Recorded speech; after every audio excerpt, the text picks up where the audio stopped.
a lot of people have a lot of questions, mainly because I think they're so into the game and they want to kind of give you ideas and work like that. What would you say are your best questions you got? Oh, there were some really good ones. And if I can expand from that, I actually think what the reason it is because actually DayZ, in a way, is as much many of those people's games as it is mine. When you actually look at the content that's provided, these people are indelibly part of it. That's why I kind of don't like the term fans. I prefer the term participants. I know it's kind of, semantics, but it's kind of an important distinction. And I think the interest is reflected in that, is that people feel they have a vested interest in it.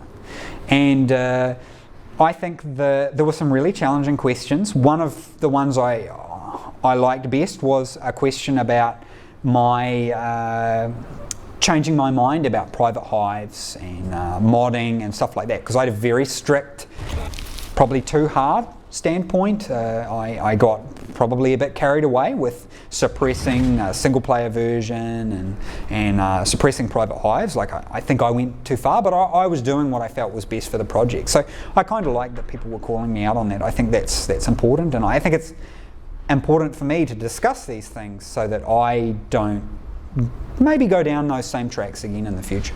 One of the amazing things about the Armour community is the community created content. So there are many islands that have been created by the community, and you really can't underestimate how many hours are required to make these islands. Like Chernoris, which is part of Armour 2, which DayZ is based on, that took like a couple of years' work for a team, of developers. And then you have these community guys, the makers of this Lingua island, and then they go through, they figure out how DayZ works, and they've made DayZ work for this island.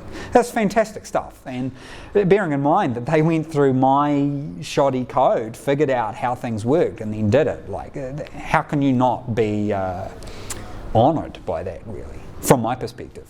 So you're more than happy for people to be doing that, or do you kind of not like it?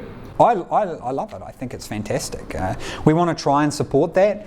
I just don't have the time to set up a Git repository and provide documentation and explanation and that. Like, we are in, I wouldn't say crisis, but we are in permanent crunch. We knew this was going to happen, but what we are planning is very ambitious time-wise. It's also very important. It has to be done by the end of this year. So big decisions, hard decisions have to be made, and one of them is that I want to support the mod development as much as possible, but the community has to pick that up. It's that, or I don't provide as much input in the standalone, and I think that's what has to happen. So yeah, that's a roundabout way of saying that I think it's fantastic. I realise that seems like a bit of a turnaround from my previous stances, but I had those stances for a reason. I wanted DayZ to be remembered for a very specific few things it did, a very clear message. That message has been sent, so there's no point in having that crazy standpoint that I had. I don't think a great game, is a collection of features. I think a great game is the mastery of those features.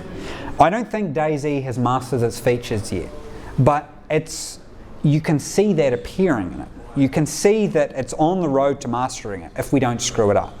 That is what makes DayZ great. It's not a collection of any of the individual features. It's that the sum of its features is greater than them individually. And I think that's the challenge for anyone who's coming in. DayZ is the passion of my vision of what I wanted to play.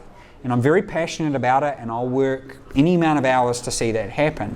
And so I could waste a lot of energy getting very angry and doing all sorts of crazy interviews and stuff like that. But A, whether they have any moral or legal standpoint is debatable, and B, does it make a better game? As much as I want to put my ego on and all that kind of stuff, it doesn't make a better game. And the only thing I can do to be successful here and not be recorded as a dismal failure in history is to make a good game. So pragmatically, that's what I have to do. And I have to put all that arrogance, and it's probably a better word than arrogance for it, but aside and say, now is the time. This is your chance. It's yours to screw up. And yeah. You've had a